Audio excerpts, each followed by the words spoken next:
नया साल मनेबै ने? हाँ हाँ कथी मनेबै? पिकनिक।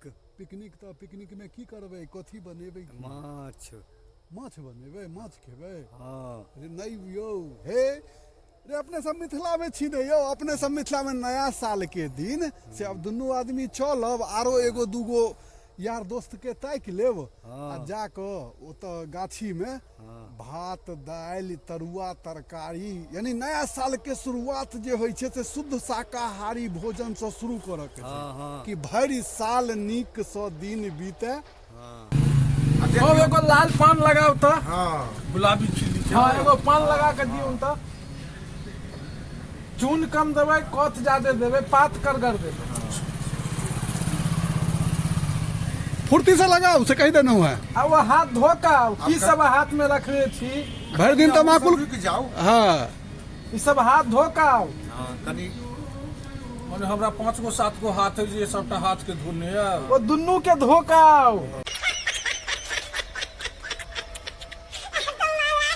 कहै छियै गाँव देहात में 101 नमूना सब छै यौ।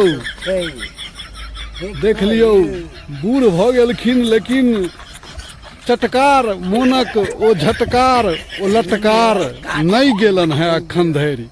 एकरे कहै छै जुग के प्रभाव, या भेलै जुग। नजर से देख लेलक यौ। नजर के तो बात छोड़ू, तारकेश साहब के हालत खराब के अहाँ के नहीं बुझाइए से न नजर से देखल से किया यौ? की कहूते ना गहरा नजर से आके देख लेता चक्कर में पड़ गल अमीनक चक्कर में बुचरी भाई दुहनो जाइए। अब जो है लेट सब परदेसिया भागऽ वाला है, 1 महीना के रहते रे नहीं करावे छी सेहो बनऽ वाला नहीं। जमीन नहीं कम, खर्चा है ज्यादा, सबके आँख लगे छै। हम नशेरी जाकर खर्च कर रहल छी। पुरना जमाना के कहावत छै, उत्तम खेती मध्यम बान आ निर्घिन सेवा भीख निदान।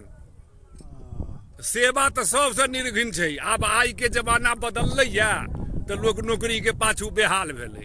तो नौकरियो जो भेटा सरकारी, एगो कहावत है जे नौकरी सरकारी और खेती तरकारी।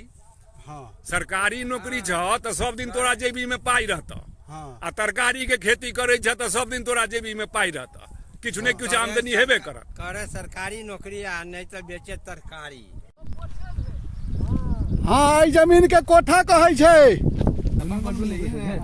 सामान जमा के टिक लगा बुझलियै? गोल घेर हैं आबो नहीं बुझलियै?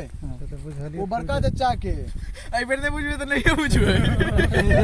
बड़का चचा के आ ई अपन सरसों तो मिला जुला के ठीक छ। हाँ मिला जुला के सरसों ठीक है। हाँ मसूरी आ भाला बोरा हुए तब ने हेतै हेतै, भगवान चाहथिन जरूर हेतै। झमटगर तो होते फुटुक झाड़ छै।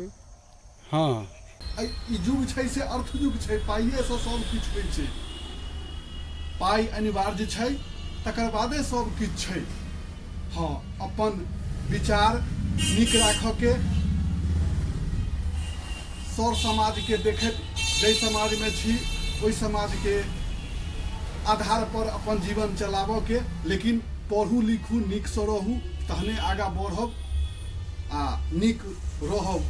कियाकि हम तो ओते ज्ञानी छी नहीं, हम तो साधारण ज्ञान जे हमरा माथा में अइ, जे हम बुझलिए अपना भोगलिए या देख रहल छियै, वह हम अहाँके सिखा रहल छी।